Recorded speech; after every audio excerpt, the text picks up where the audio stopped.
I'd like to invite you to find the book of Lamentations. Emmy, you and your voice are a gift to our church. Thank you. I invited someone to our church this week, and as I often do, I kind of gave a context of what the Sunday would be like, and I said it's a relatively normal Sunday. We're beginning a new series in the book of Lamentations, and the person looked at me and said, "What's that?" I said, "Well, it's a book in the Old Testament." And they said, "Never heard of it, never read it." My suspicion is in this room that there are a number of folks who have read this book. There may be many of us who don't understand it, and probably more of us that don't know what to do with it if we do understand it. And so today we begin really what will be about 5 weeks as we walk through this book. It's not unusual to find beauty in places like cemeteries and memorials. I have a friend who just finished a trip to New York City and had the opportunity to stand next to the 9/11 memorial. And I asked her, I said, what did you think? And she said, it's been a while, she said, since I have cried while also just being in awe at what I saw. I don't know if you've ever been to like the Arlington Memorial Cemetery.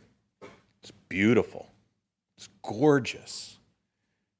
But yet it represents sadness and sorrow and memorial. The reason I start that way is that for some of us, when we think of the book of Lamentations, a book that lives up to its name, it is a book of lament, a book of sorrow.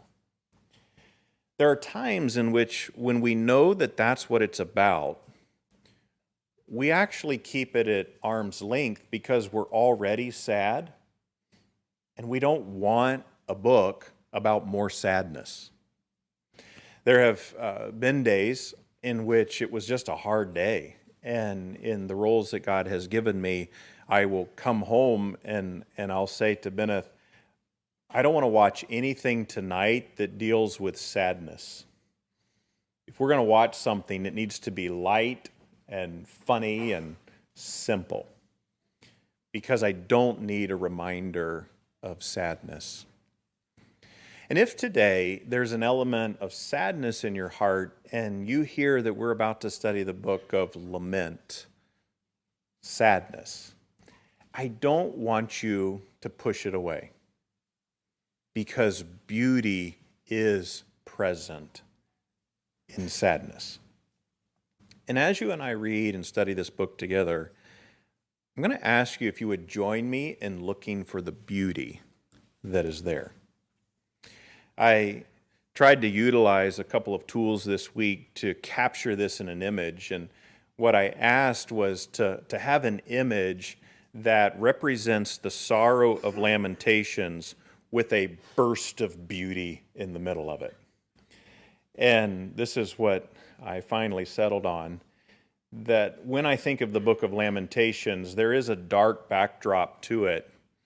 But I think if we will pay careful attention and we'll study it verse by verse, chapter by chapter, I think you and I will find a beauty that lies within his pages. Let's start with this. Why? Why a book like this? If you're taking notes today, I want us to start with number 1. I want us to learn how to grieve well. I want us to learn how to grieve well. And kind of by way of subpoints to this thought, remember in Ecclesiastes, it's chapter 3, especially in verse 1 and verse 4, Ecclesiastes, written by the wisest man that ever lived, he said, there is a season for everything. And one of the seasons that he acknowledges is just part of life is the seasons of sorrow. And I start with this by just saying the reason we have to learn how to grieve well is because grief and sorrow is just fundamentally a part of life. C.S. Lewis one time said that there is no more human moment than when a person cries. And what he was referencing there is that grief is just so much a part of being a human. That's when we are most human, when the tears flow down our cheeks. I want us to learn how to grieve well because grief is part of life, but also because we need to be reminded that grief is not a sin. And I almost feel silly that I have to say this, but there are some, and I would put myself into the same category, who has at times felt like I had to ask forgiveness for being sad. You say, where's your proof text that grief is not a sin? It's the fact that our perfect, righteous, holy Savior, Jesus Christ, at the news of the death of his friend, the Bible says, Jesus, what's the next word? He wept. And by his own example, in his righteousness and holiness, shows us that the shedding of tears, the expression of sorrow, the feelings of pain are not something that I have to ask God's forgiveness for. But there's a third subpoint to this that I think is really important, and that is that there are places in the Bible where God actually commands us to weep. And I think if today I was to say, all right, who's first? What's one of those passages? We would probably have to wrestle for a moment to come up with them. We'd probably have to use the concordance to try to find them. In a second, I'll mention one that is probably at the top of our list. But there are places in the Bible when God actually says, weep.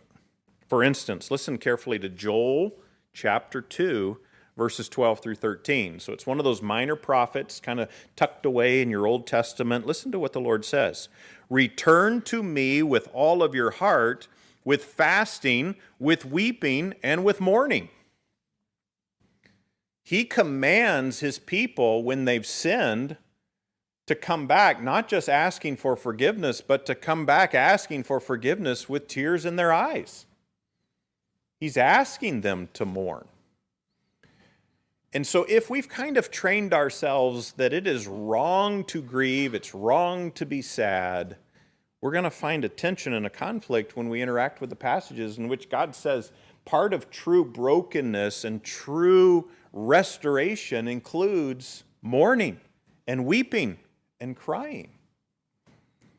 Secondly, I want us to learn how to grieve well with others. Of a lot of things in life that I would say I am good at, grieving with someone is not something I'm good at. The moment someone starts crying, I don't know what to do.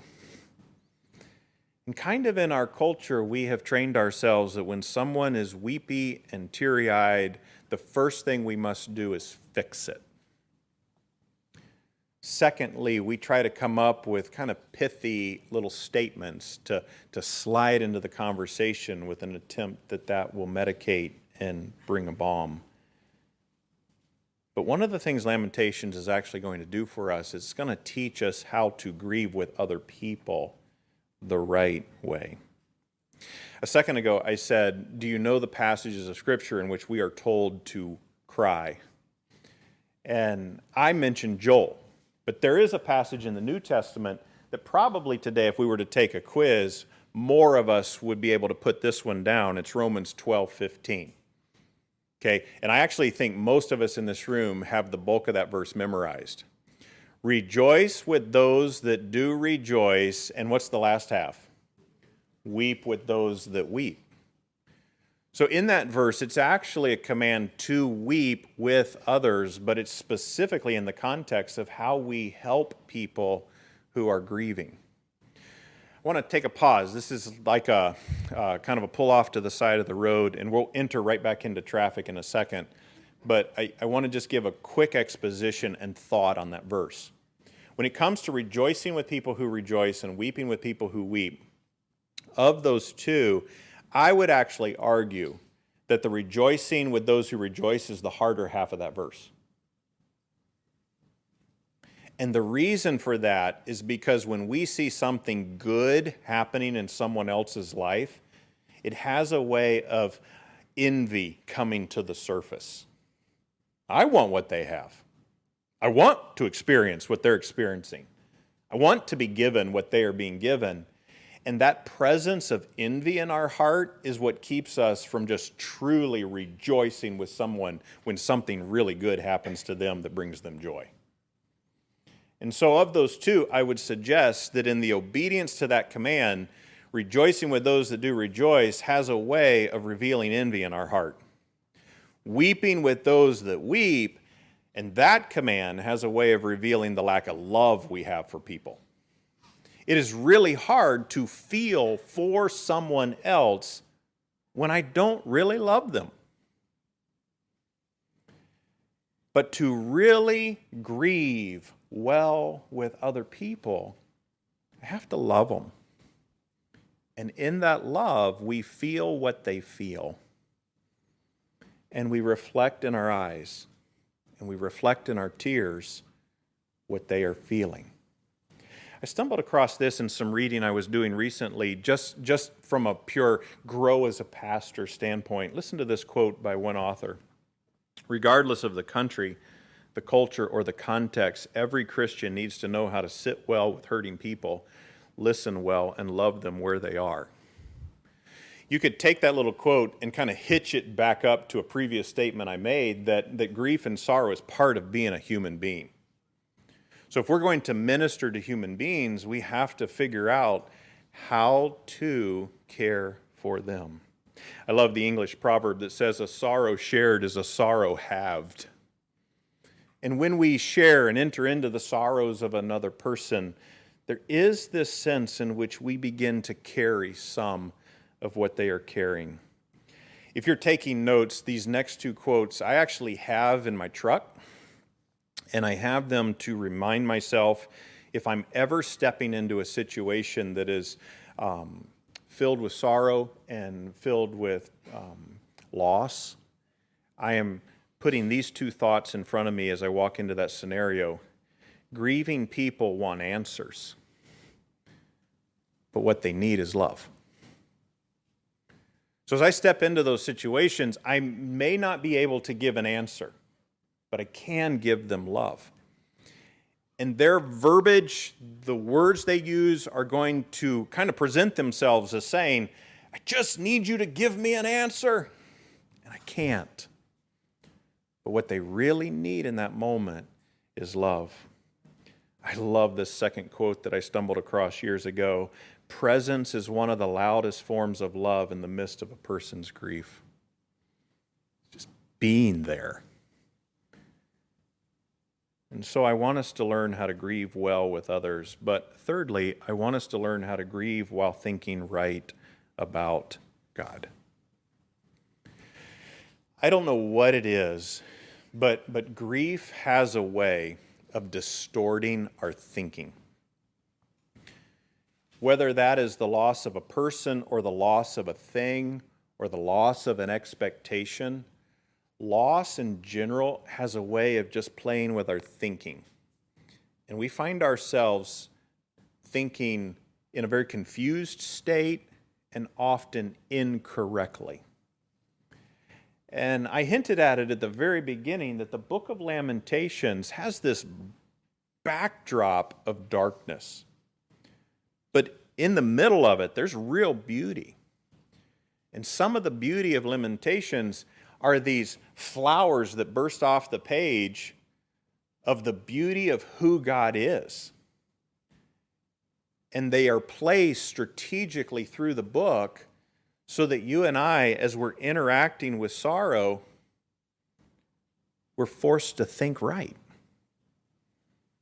So for instance, I want you to look at Lamentations 2 and verse 17. You'll notice it took me a while before I asked you to look at a verse. That's so you could find the book. If by now you haven't found it, just set it to the side and listen carefully. But Lamentations chapter 2, listen to verse 17. The Lord hath done that which he has devised. He hath fulfilled his word that he commanded in the days of old.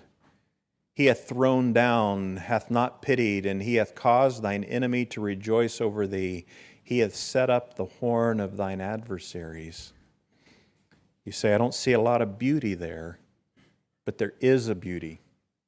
Because the verse begins by stating that the Lord is sovereign. And he is so sovereign that which he devised, planned, and drew out on paper, so to speak, is completely fulfilled as he designed it. And one of the things that will be distorted in our thinking when loss comes into our life is the sovereignty of God. Is he truly in charge? And Lamentations would echo, he is. Look with me at Lamentations 3 and verse 21. Lamentations chapter 3 and verse 21. He says, this I recall to my mind, and therefore I have hope. It is of the Lord's mercies that we are not consumed, because his compassions fail not. I'm not sure what translation you have, but in verse 22, the Lord's mercies, which we understand to be God not giving me what I deserve.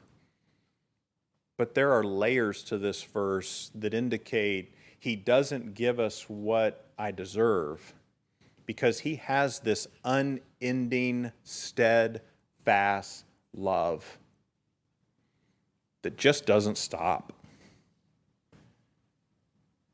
The Lord loves me, and that will not change. One more, you're right here in the text. Just for sake of illustration, look at verse 25. The Lord is good unto them that wait for him.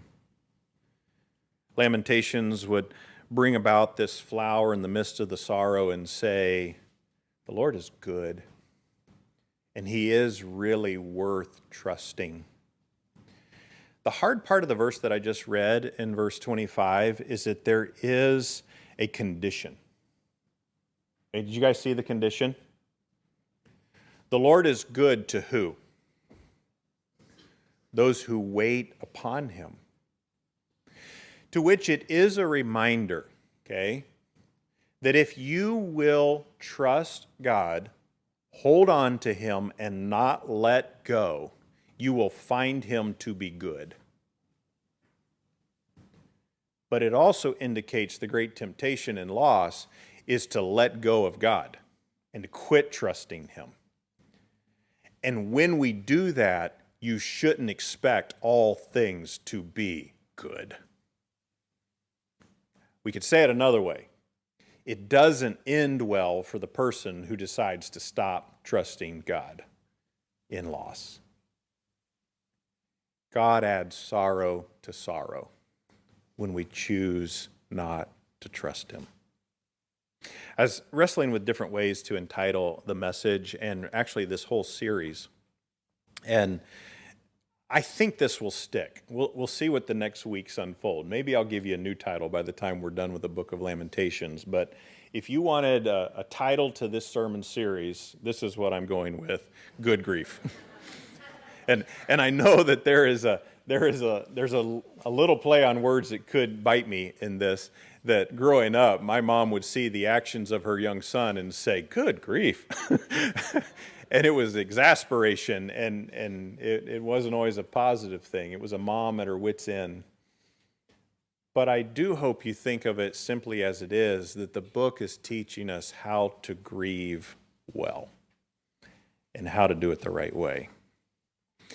I was with a pastor recently, and at our table, there was a younger pastor who was relatively new starting out. And this other pastor, who's older than I am, gave counsel to this younger pastor. If I were in your shoes starting all over again, I'd take that Hebrew and take that Greek and throw it out the window and just preach the Bible. And this young guy goes, oh, yeah, he's writing it down. And I've been knee-deep in studying Hebrews. I'm sorry, Lamentations. And in order to do that, I had to kind of rely on some of the original language to understand some things. And the Lord gave spiritual control to not speak at that table.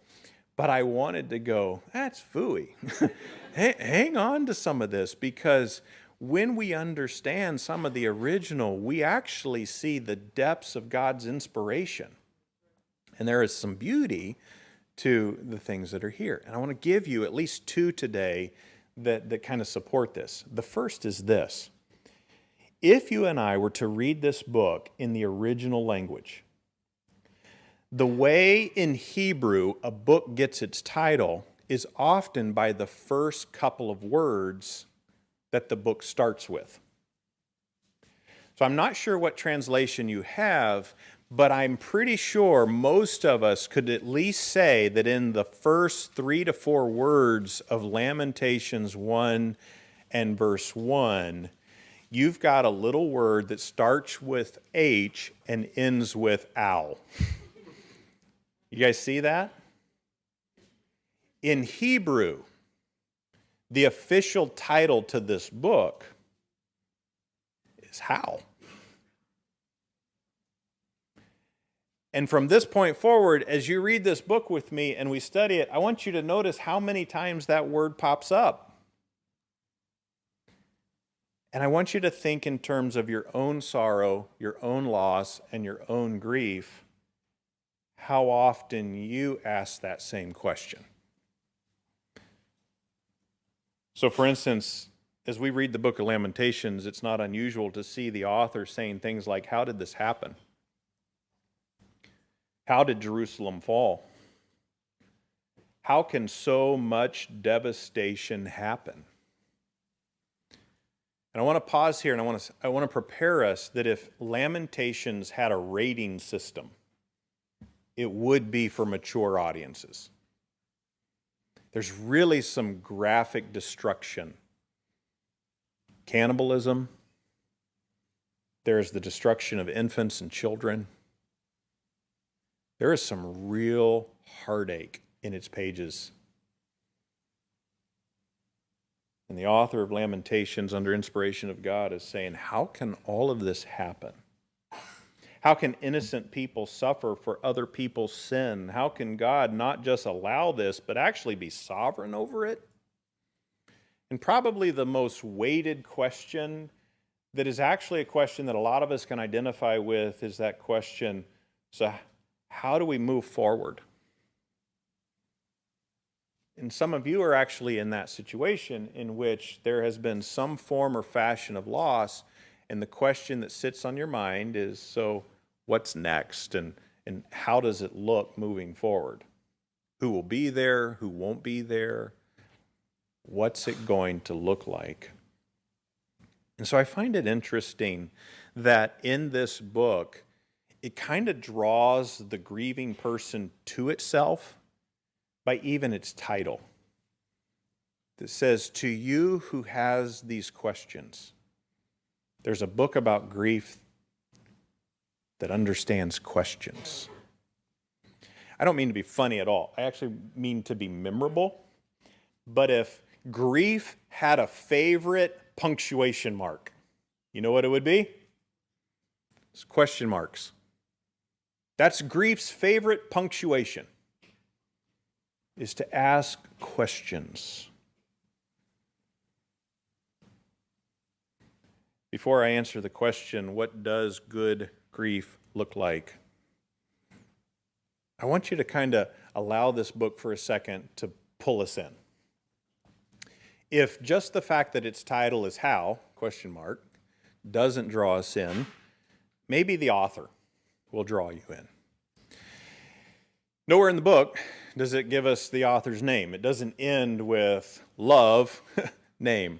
It's not found in the book, but there are a number of indicators perhaps to who the author is. Look at Lamentations chapter 3, verse 1. In Lamentations 3 and verse 1, it's really the closest thing we get to identifying who the author is. And chapter 3, verse 1 says that the author is an eyewitness. He says, I am the man that has seen affliction by the rod of his wrath. Now, the reason this helps me and the reason I mention it is because the author of Lamentations, under inspiration of God, is not someone who read a report about what had happened and then writes Lamentations. This is not an outside observer kind of putting some thoughts together. This is actually someone standing within the rubble of Jerusalem, observing everything this book is going to explain. And he's a first-hand observer, witness, and someone who is grieving right along the audience that he is writing to. Now, next to Lamentations chapter 3 and verse 1, this might help that when you're reading it the next time, and you see in chapter 3, verse 1, that's right, the author is an eyewitness, and you want to put a name next to the eyewitness, it might help you to put 2 Chronicles 35:25. 2 Chronicles 35:25, and hold your finger here and go to the left. Okay, so moving to the left, you're going to find a pretty large book. It's fairly easy to find. 2 Chronicles chapter 35, and notice with me verse 25. And this is where most scholars believe we finally see the name of the person who wrote this book. Notice verse 25. And Jeremiah lamented for Josiah. And all the singing men and the singing women spake of Josiah in their lamentations to this day, and made them an ordinance in Israel. And behold, they are written in the Lamentations. So the eyewitness, the guy right in the middle of all of this, most likely, and we'll give him a name now, it's Jeremiah. Anybody know what his nickname is? What kind of prophet is he? Yeah, the weeping prophet. And now we're starting to put some pieces together why he gets that nickname. This is a person who right in the middle of all of this is weeping right along with them. Now you're still in 2 Chronicles 35:25. Notice that Jeremiah's lament is part of what singing men and singing women do, which helps us remember that when you're reading Lamentations, there is a poetry there. There's a poetry that was put to song. Now go back with me to Lamentations, and I'm not trying to bore us. I'm actually hoping some of these factual details just get you super excited about the book. Would you notice with me in chapter 1 how many verses are there? So just look at chapter 1, go to the very end of that chapter. How many do we have? 22. In chapter 2, you've got 22. Okay, we're going to skip chapter 3 real quick, but go to chapter 4. How many do we have? 22. And then in chapter 5, we've got 22. You see that? Okay, again, this isn't grammar class, this isn't English class. This is super simple. The way this book is written in chapter 1, chapter 2, chapter 4, and chapter 5 is based upon the Hebrew alphabet. And of those 22 verses, you could say it this way. The first verse starts with the letter A, second verse starts with the letter B, letter C, D, E, F, G, H. It's a really beautiful, poetic writing of this book. Now, I asked you to skip chapter 3, but now look at chapter 3. How many verses do we have in this chapter? We've got 66. Now, the way it's written in Hebrew here is, it would be similar to this. A, B, B, B, C, C, C, D, D, D, E, E, E. You get the idea. Now, of these 5 chapters, I know this is a dangerous question. It could not work. Of the book of Lamentations, what's the chapter most of us know most about and enjoy the most? Chapter 3. His compassions, they fail not, his faithfulness, all of that. Why is it written that way? because the part that the poetic author of Jeremiah wants to make sure we get is that beautiful bouquet of God right in the middle. The book of Lamentations is kind of written like a mountain, and at the peak of it, right in the center, is God. And it's written in a poetic way for us to capture that.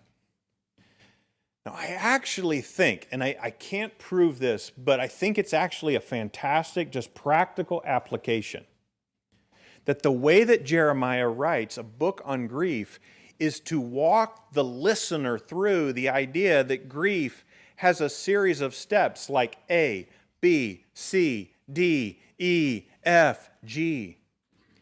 And you don't get to Z without getting through A to Z.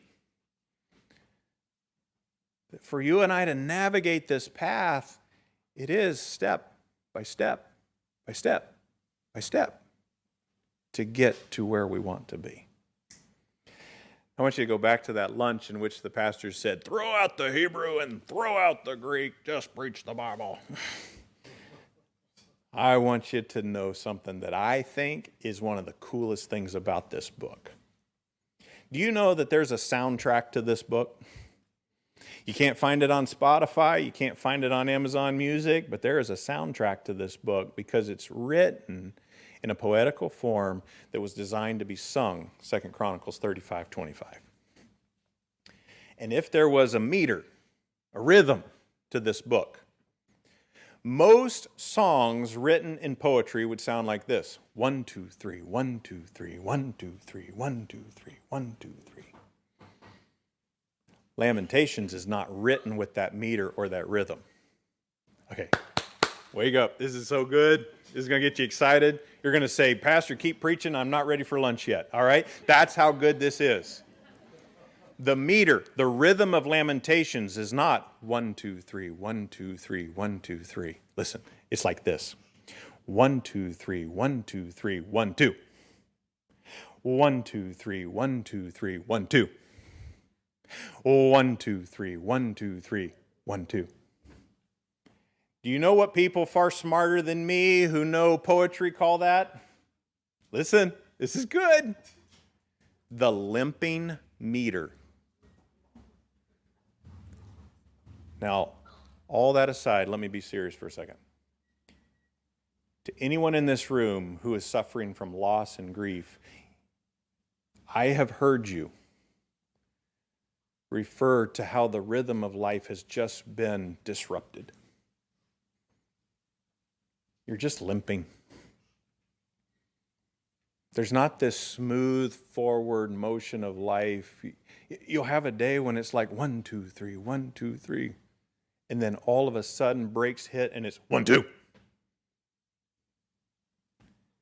You and I are familiar with the sorrow that comes in the night, but the joy that comes in the morning. There's a little pasture near our home that has a really interesting phenomenon going right now. It is filled with these yellow flowers that at night they close off and you don't even think there's flowers across the field. This morning as I left, sun hits that field and there's yellow all the way across it.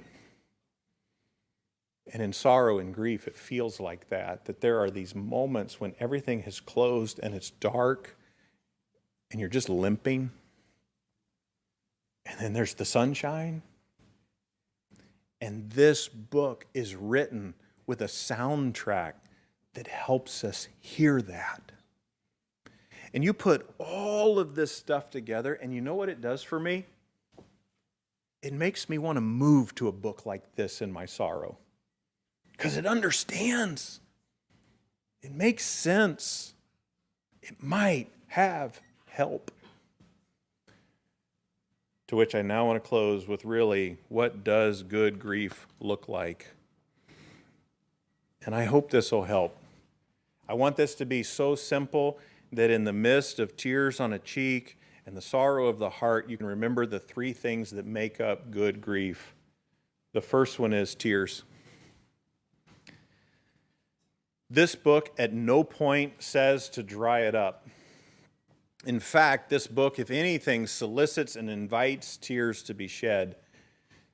Of all the books in the Old Testament, in fact, I could say of all the books in the Bible, this book has the most water stains on it. It is a book that is filled with tears. I want to encourage you today that the Bible actually says to someone experiencing loss, not just that it is okay to cry.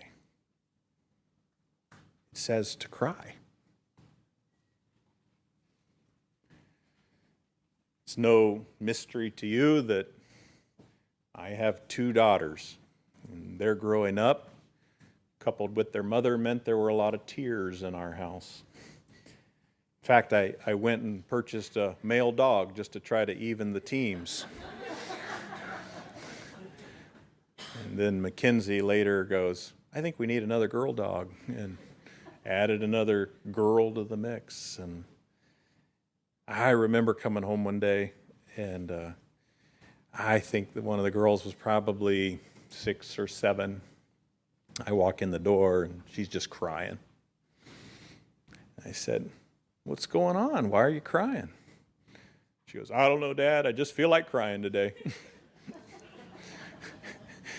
And I kind of walked by, and perhaps Bennett saw it in my eyes, this confusion and probably despair. And she says, this is only the beginning.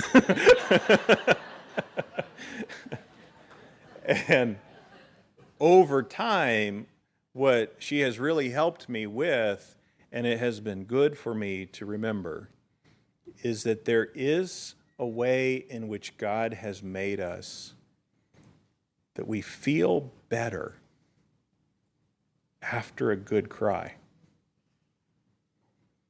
You ever had just a really good cry and then you slept well? And I don't know the biology behind that, other than that it does make sense to me that there would be a book that says good grief includes crying. 2, good grief includes talk. It includes talk. So there are 5 chapters in this book, and there's a lot of talking in this book. Okay? So just kind of think with me here, kind of as a survey of the book. Chapter 1 and 2, the city of Jerusalem is speaking. That's the best way you can remember it. In all of the talk of Lamentations, chapter 1 and 2, the city of Jerusalem is speaking. When you get to chapter 3, the prophet, all by himself, speaks. And so there is a monologue of his talking. But then in chapters 4 and 5, this is the one that interests me the most. It is the remnant speaking. Okay, now let me see if I can make this come alive for you just for a second. You know, in the Old Testament, there are certain stories that we love, like Daniel, Shadrach, Meshach, Abednego.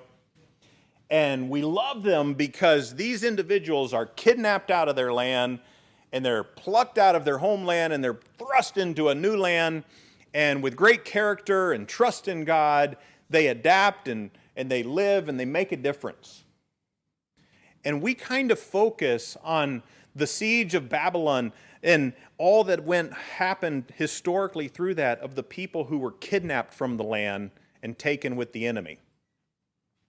Lamentations 4 and 5, the voice and the people who are speaking there are the people who were left that didn't get kidnapped.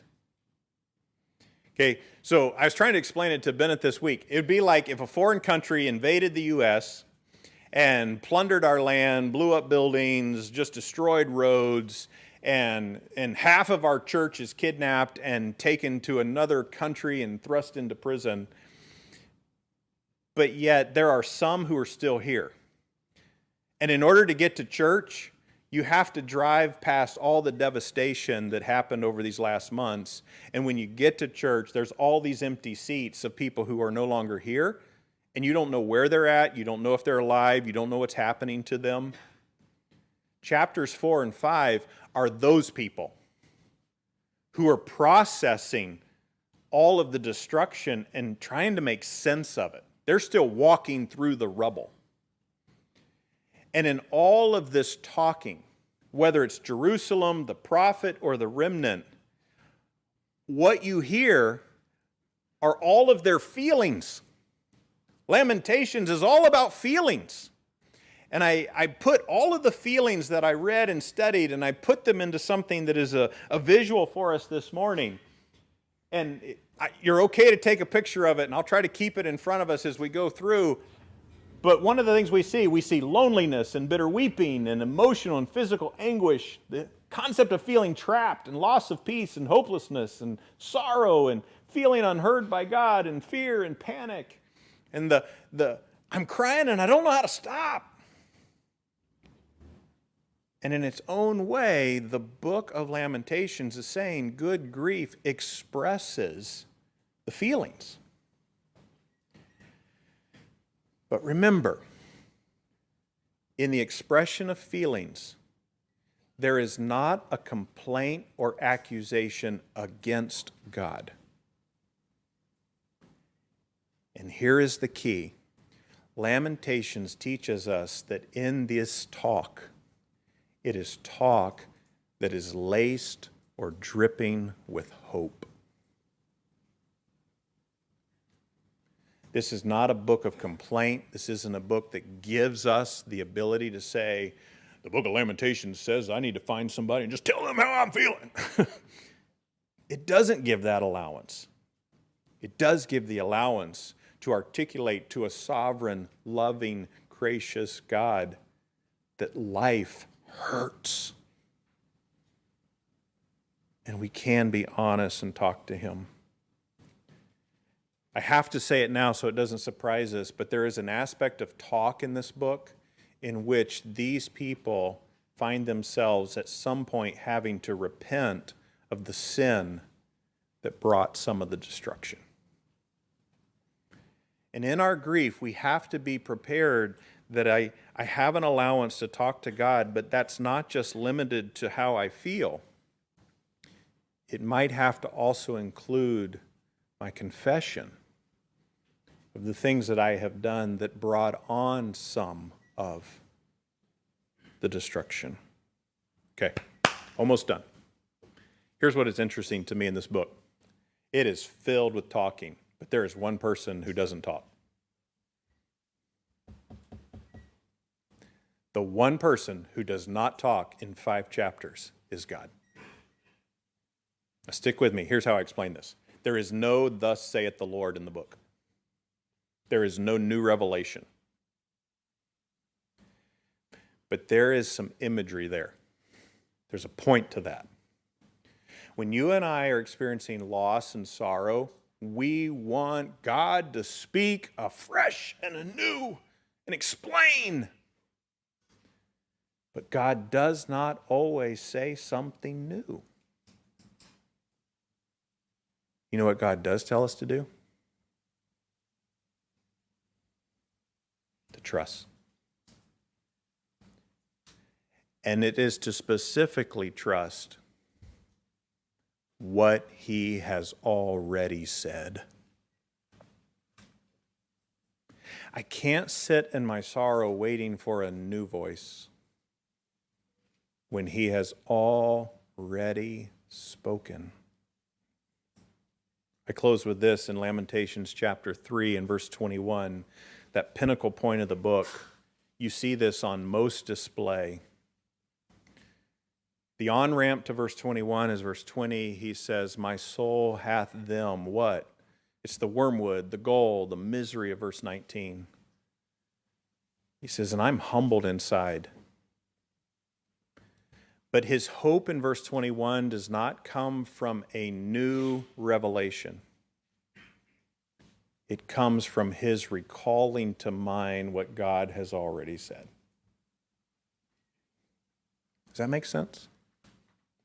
My pastor, he used to say this so much, it was almost repetitious that the whole church, we could say it together. He would tell us always, don't undo in the dark what God taught you in the light. And he would sometimes close out messages that way. Listen, don't undo in the dark what God taught you in the light. But the temptation in the dark is to unravel what we heard before, to doubt it, question it, let it go. But the counsel of Lamentations is that good grief cries, it talks, but it trusts what God has already said. Now, to those of us who want to learn how to grieve well with other people, there's a release valve to this. Oh, this is so helpful. I don't have to step into someone's grief and come up with new information. I don't have to step in and come up with something new. Fundamentally, our role in helping people who are experiencing loss is to help them remember what God has already said. Does that make sense today? I want to close this way. Just a practical way that this has been affecting me. I have shared over the last couple of weeks that Bennett and I have dear friends. He's a pastor here in California, and his dear wife is in the last days of her life. And I'll be honest with you, I have more questions than I have answers on the whole thing. I have fundamentally, not in a doubting way, but I have talked out to God the why. Why of all people, a family who has sacrificed so much to plant a church in California, who has young children, why take the wife? And I have found myself trying hard to be a good friend and to encourage, and Lamentations has just helped me. It's helped me know what I don't have to say. It's helped me know what to say. It's even helped me know how to pray. And I'm not boasting in this text this morning. This is just where I'm living, and this is a practical way I show how it's affecting. I wrote this early this morning. I said to my friend, "Today I began a sermon series on the book of Lamentations, and I'm finding it really hard to not think of you and your family as I review and pray in preparation for preaching. I can't fully imagine the thoughts and feelings you have today, and neither can I seem to come up with the words that will encourage or help you. Everything I think to say just seems too simplistic. And so I pray. I'm asking God to comfort you in ways that are far greater than any human can. And here's where it comes to bear. And I am praying that God will bring his words to your mind today and give you the strength and faith to grasp them, not to doubt them, not to unravel them, but to believe them, and through tears rejoice in them. I love you, and I hurt, and I hope that more than my words, God's words will be your hope today." That's what Lamentations is saying. The hope for the person grieving is to recall, hold on to, and trust what God has said. Good grief is tears, it's talk, and it's trust. Heavenly Father, I pray that today you would help us to learn as a church how to grieve well.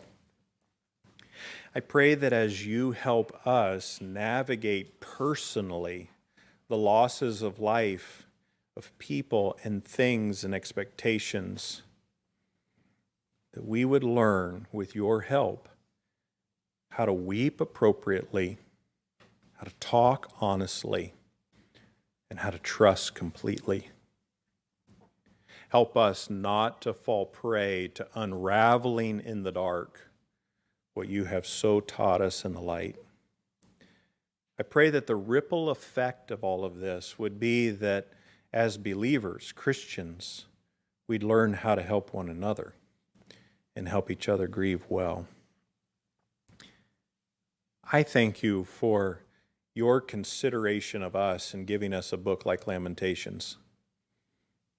It is just so practical. It is something that our world hasn't figured out how to answer, but your word contains the answer, how to grieve well. And I pray that you would work in our hearts through the study of this book. Our heads are bowed, our eyes are closed. The invitation today is really an invitation to pray. Would you pray with me as we begin this book and just spend really just 5 weeks now forward? Would you ask the Lord at the beginning of this study, Lord, would you teach me how to grieve well? Piano plays, would you pray that way today?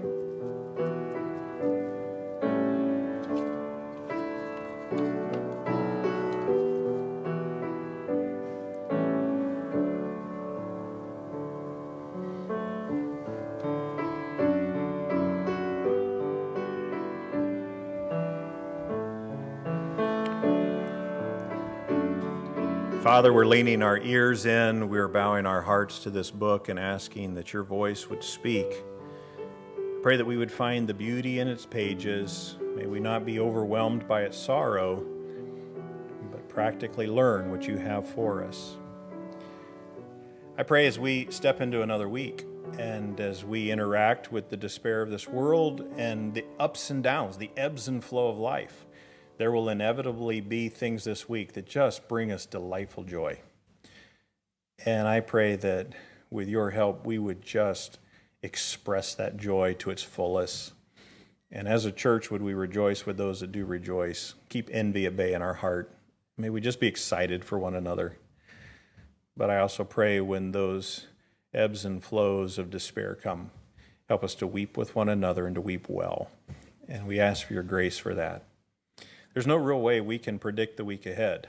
And so we step out into this week holding tightly to your hand and trusting your word and asking you to be our shepherd who guides us. We ask for your help in all of this. Send us out, keep us physically safe, spiritually safe, and use us for your honor and glory. In Jesus' precious name, amen.